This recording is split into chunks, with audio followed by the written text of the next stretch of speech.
కవిత కథ మార్చేశారు. మొన్నటిదాకా కేసీఆరే తమ నాయకుడు అన్నారు. ఇప్పుడు వద్దంటున్నారు. దారులు వేరయ్యాయి అంటున్నారు. ఫోటోనే తీసేశారు. జాగృతి జనంబాట పాదయాత్రతో స్వతంత్రంగా ఎదగాలనుకుంటున్నారు. కేసీఆర్ ఫోటో లేకుండానే ముందుకు వెళ్తానంటున్నారు. రాజకీయ రణక్షేత్రంలో తన సత్తా ఏంటో చూపిస్తానంటున్నారు. ఏంటి కవిత లెక్క? మొన్నటిదాకా ఒక లెక్క, ఇప్పుడు మరో లెక్క. కవిత రూట్ మార్చేశారు. జాగృతి జనం బాట గేమ్ చేంజర్ అవుతుందా? ఈ టైంలో పొలిటికల్ స్కోప్ వస్తుందా? యాత్రలో జనం లేకపోతే కష్టమేనా? కేసీఆర్ ఫోటో ఎందుకు తీసేశారు? తీసేయమన్నారా?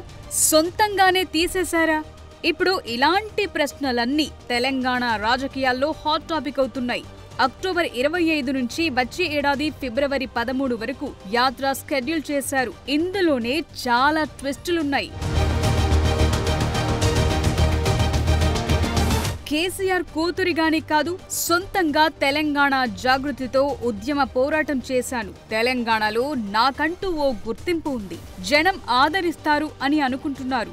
అందుకే జాగృతిని బలోపేతం చేసుకుంటున్నారు. ఇప్పుడు జాగృతి జనం బాట పేరుతో జనంలోకి వెళ్లేందుకు రెడీ అయ్యారు. మరో 10 రోజుల్లో యాత్ర మొదలు కాబోతోంది. మేధావులతో సమాలోచన, ప్రజలతో మమేకమంటూ స్లోగన్ ఇచ్చుకున్నారు. సామాజిక తెలంగాణ ప్రస్తావన తెస్తానంటున్నారు. ఉద్యమకారులకు అందలం అని చెప్తున్నారు. హామీల అమలు కోసం పోరాటం అంటున్నారు. సో తనదైన స్టైల్లో కొన్ని అంశాలనైతే ఎస్టాబ్లిష్ చేసుకునే ప్రయత్నాల్లో కవిత ఉన్నారు. ఇప్పుడు అస్సలు మ్యాటర్ ఏంటంటే, కేసీఆర్ దేవుడు, ఆయన నాయకత్వంలోనే ముందుకెళతానని చాలా సందర్భాల్లో కవిత చెప్పుకొచ్చారు. కానీ ఇప్పుడు మాత్రం జనం బాట యాత్ర పోస్టర్లో తెలంగాణ తల్లి విగ్రహం ఫోటో, ప్రొఫెసర్ జయశంకర్ ఫోటో మాత్రమే పెట్టారు. కేసీఆర్ ను పక్కన పెట్టేశారు. ఈ సందర్భంగా కవిత ఓ క్లారిఫికేషన్ ఇచ్చారు. కేసీఆర్ కూతురిగా పుట్టడం అదృష్టం అంటూనే దారులు వేరయ్యాయని అంటున్నారు. అందుకే కేసీఆర్ ఫోటో లేకుండానే ముందుకెళుతున్నానని చెప్పుకున్నారు. తెలంగాణ జాగృతి సంస్థ పెట్టినప్పటి నుంచి నేను బీఆర్ఎస్ పార్టీలో చేరే వరకు ఎన్నడూ కూడా కేసీఆర్ గారి ఫోటో పెట్టలేదు. ఆ రోజు ఆయన ఉద్యమ నాయకుడైనా, అనేక కార్యక్రమాల్లో మేము పాల్గొన్నా. అప్పుడైనా ఇప్పుడైనా జయశంకర్ సార్ ఫోటోనే పెట్టినాం. నేను బీఆర్ఎస్ పార్టీలో ఎంపీగా గెలిచిన తర్వాత ఖచ్చితంగా సార్ ఫోటో పెట్టినాం, నేను కాదనట్లేదు. సో ఇదేదో సార్ కోసం అగౌరవం అన్నది కాదు. ఇది నా మారల్ కంపాస్ కరెక్ట్ కాదని చెప్తున్నది, నైతికంగా ఇది కరెక్ట్ కాదని చెప్తున్నది. కాబట్టి దీన్ని తప్పులు రాయకుండా నేను నా తరఫునే క్లారిటీ ఇస్తున్నా. మీడియా మిత్రులు నిన్నటి నుంచి అత్యుత్సాహంతో చెప్తున్నారు కాబట్టి నా తరఫున నేను ఇచ్చేటటువంటి క్లారిటీ. వారు నా తండ్రి గారు, వారి కడుపున పుట్టడం అనేది జన్మజన్మాలకు నేను చేసుకున్నటువంటి అదృష్టం. కానీ దారులు వేరైతున్నప్పుడు ఇంకా కూడా నేను వారి పేరు చెప్పుకొని ఉండడం అన్నది నైతికంగా కరెక్ట్ కాదు. అందుకోసమే వారి ఫోటో లేకుండా ముందుకెళ్తున్నామనే విషయాన్ని ఈ సందర్భంగా తెలియజేస్తా ఉన్నాను. అయితే ఇక్కడ చాలా మందికి వస్తున్న డౌట్లేంటంటే, సెప్టెంబర్ 3న బీఆర్ఎస్ పార్టీ నుంచి సస్పెండ్ అవటంతో ఆ పార్టీ ప్రాథమిక సభ్యత్వం ఎమ్మెల్సీ పదవికి రాజీనామా చేసింది. పార్టీ నుంచి బయటకు వెళ్లాక కవిత కూడా కేసీఆర్ ఫోటోనే పెట్టుకుంటే క్యాడర్లో కన్ఫ్యూజన్, ఎటువైపు మద్దతివ్వాలి, ఎవరి వెంట నడవాలన్న కాన్ఫ్లిక్ట్ వచ్చే పరిస్థితులు ఏర్పడ్డాయి. ఈ నేపథ్యంలో కవితే సొంతంగా కేసీఆర్ ఫోటో పెట్టకూడదని నిర్ణయించుకున్నారా, లేదంటే కేసీఆరే తన ఫోటో పెట్టొద్దని ఆర్డర్ వేశారా అన్నది చర్చనీయాంశంగా మారింది. అధినేత కూతుర్ని పార్టీ నుంచి సస్పెండ్ చేసిన తొలి పార్టీ బహుశా ఇదే అని అప్పట్లో కవిత అన్నారు. సో వీటన్నిటి వెనుక చాలా పొలిటికల్ లెక్కలున్నాయి. రాజకీయాల్లో కేసీఆరే లేకపోతే కవిత ఎక్కడా అన్న ప్రశ్నలు కూడా వస్తున్నాయి. కానీ అది గతం. ఎంపీ అయినా ఎమ్మెల్సీ అయినా కేసీఆర్ చలవే. అయితే ఎప్పుడైతే 2023లో బీఆర్ఎస్ పార్టీ ఓడిపోయిందో అప్పటి నుంచే ఫ్యామిలీలో లుకలుకలు పెరిగాయి. కవిత మెల్లమెల్లగా ఓపెన్ అప్ అయ్యారు. పార్టీలో తన ప్రాధాన్యం తగ్గుతోందని గుర్తించారు. బీఆర్ఎస్ సిల్వర్ జూబ్లీ బహిరంగ సభలో కవిత ఫోటో కూడా లేకపోవటం, కేటీఆర్ కే కేసీఆర్ ఫుల్ సపోర్ట్ చోటివ్వటం వంటివి జరిగాయి. ఆ తరువాత సభ జరిగిన తీరు గురించి కేసీఆర్ కు కవిత రాసిన లేఖ లీకై పెను సంచలనంగా మారింది. కేసీఆర్ దేవుడు, కానీ ఆయన చుట్టూ దయ్యాలున్నాయన్నారు. హరీష్ రావు, సంతోష్ రావు టార్గెట్ గా చాలా విమర్శలు చేశారు. కేసీఆర్ ను జాగ్రత్తగా చూసుకోవాలన్నారు. మంచి జరిగితే వారి ఖాతాలో, చెడు జరిగితే కేసీఆర్ ఖాతాలో వేస్తున్నారన్నారు. సో చాలా జరిగిపోయాయి. తాను అనాల్సిన వాళ్లను కవిత అనేశారు. మనసులో ఏదీ దాచుకోలేదు. ఇక బీఆర్ఎస్ లో తనకు జరిగిన అవమానాలు చాలు, సొంతంగా ఎదుగుతా, సొంతంగా నిలబడతాననుకుంటున్నారు. 2006లో ఏర్పాటు చేసిన తెలంగాణ జాగృతి సంస్థను యాక్టివేట్ చేసుకుంటున్నారు. ఈ సంస్థ మొదటి నుంచి ఇండిపెండెంట్ గా ఉన్న విషయాన్ని హైలైట్ చేసుకుంటున్నారు. సామాజిక తెలంగాణ కోసం పోరాడుతానంటున్నారు. సంఘర్షణ నుంచే తన సత్తా ఏంటో బయటికొస్తుందన్న లెక్కలేసుకుంటున్నారు. ఓ భారీ ప్రయోగానికి సిద్ధమవుతున్నారు. తెలంగాణ జాగృతి అనే సంస్థ పుట్టినప్పటి నుంచి కూడా తెలంగాణ ప్రజల కోసం పనిచేసినటువంటి సంస్థ. జాగృతి పెట్టినప్పటి నుంచి నేను బీఆర్ఎస్ పార్టీలో చేరి ఎంపీని అయ్యేంత వరకు కూడా తెలంగాణ జాగృతి కంప్లీట్గా ఇండిపెండెంట్గా పనిచేసిన విషయం మీ అందరికీ తెలుసు. ఒక ఆలోచన కూడా గౌరవనీయులు పెద్దలు కేసీఆర్ గారి దగ్గర నుంచి కానీ తీసుకోకుండా జాగృతి అనే సంస్థ మా పని మేము చేసుకుంటూ పోయినాం. నేను ఎప్పుడైతే బీఆర్ఎస్ పార్టీలో చేరినానో అప్పుడు పెద్దసారి ఫోటోను కూడా మనం మన కార్యక్రమాల్లో పెట్టుకోవడం, ప్రభుత్వంలో చిత్తశుద్ధితో పనిచేయడం, ప్రభుత్వం చేస్తున్నటువంటి పనులు ప్రజల దగ్గరకు పోయేలా చేయడం, ప్రభుత్వ ఫలితాలు ఏమన్నా ప్రజలకు అందకపోతే అనుసంధానంగా నిలబడి ఆ పనులు అయ్యేటట్టు చేయడం, ఆ ఫలితాలు కింద వర్గాల వరకు చేరేటట్టు చేయడం, అట్లా మా పాత్ర మేము పోషించడం. సరే, ఇప్పుడున్నటువంటి సందర్భంలో బీఆర్ఎస్ పార్టీ నుండి మరి నన్ను సస్పెండ్ చేయడం, తదనంతర పరిణామాలన్నీ కూడా మీరు చూస్తున్నారు.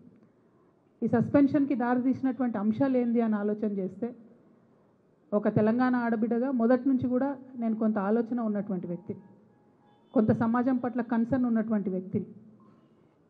కన్సర్న్ ఉండబట్టే తెలంగాణ ఉద్యమంలోకి వచ్చినాం. కన్సర్న్ ఉండబట్టే ఆనాడు రాష్ట్రం వస్తుందో రాదో తెలియకపోయినా పేగులు తెగేలాగా తెలంగాణ కోసం కొట్లాడినాం. అనేక కార్యక్రమాలు తీసుకున్నాం, ఒకటి కాదు రెండు కాదు.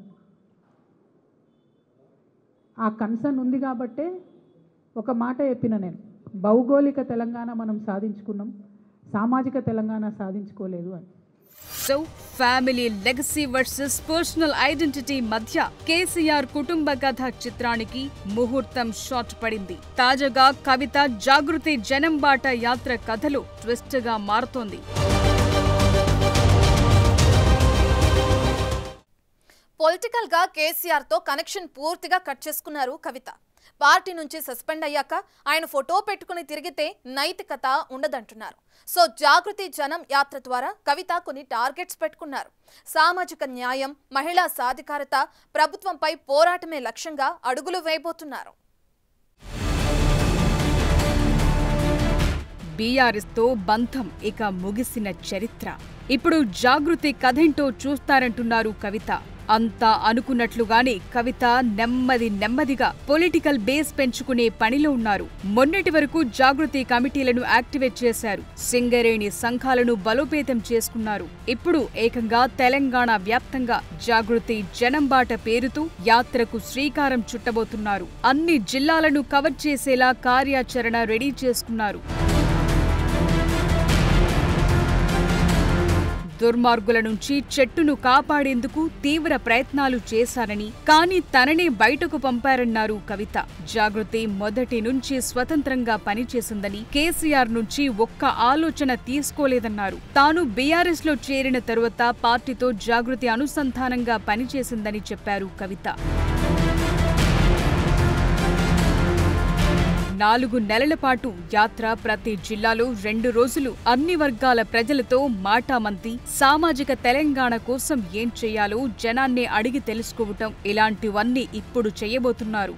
సామాజిక తెలంగాణ అంటే నినాదం కాదు, విధానమన్న మాటను యాత్రలో కవిత హైలైట్ చేయబోతున్నారు. తాము ఉన్నన్ని రోజులు సామాజిక తెలంగాణ కోసం పనిచేస్తామని చెప్పటం ద్వారా కవిత పొలిటికల్ దారేంటో అందరికీ క్లారిటీ ఇచ్చారు. ప్రజాస్వామ్యంలో ప్రజలే గురువులని పెద్ద పెద్ద నాయకులను కూడా ప్రజలు ఓడించి ఇంట్లో కూర్చోబెట్టారని చెప్పటం ద్వారా తనలాంటి వారిని జనం ఆదరిస్తారన్న పాయింట్ ను హైలైట్ చేసుకుంటున్నారు. ప్రజల దగ్గరకు వెళ్లి సమస్యలను తెలుసుకుంటామన్నారు కవిత.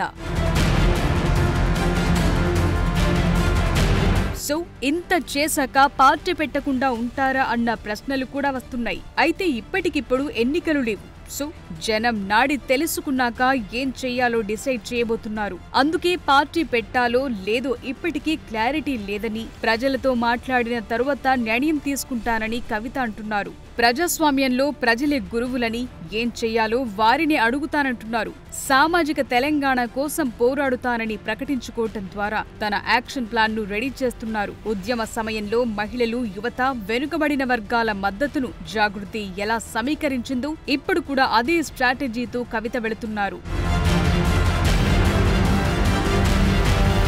తన యాత్రలో కవిత పేదలు, మహిళలు, యువత, వెనుకబాటు వర్గాలతో సమావేశాలు నిర్వహించబోతున్నారు. అలాగే కాంగ్రెస్ ప్రభుత్వ వైఫల్యాలపై పోరాడుతానంటున్నారు. మేధావులు, విద్యావంతులు, సామాజిక కార్యకర్తలతో రౌండ్ టేబుల్ సమావేశాలు పెట్టబోతున్నారు. జాబ్ క్యాలెండర్ ఆలస్యం, బీసీ రిజర్వేషన్లు, యువకులను నాయకులుగా తీర్చిదిద్దటం, గ్రామాల అభివృద్ధి వంటి కార్యక్రమాలను హైలైట్ చేయబోతున్నారు.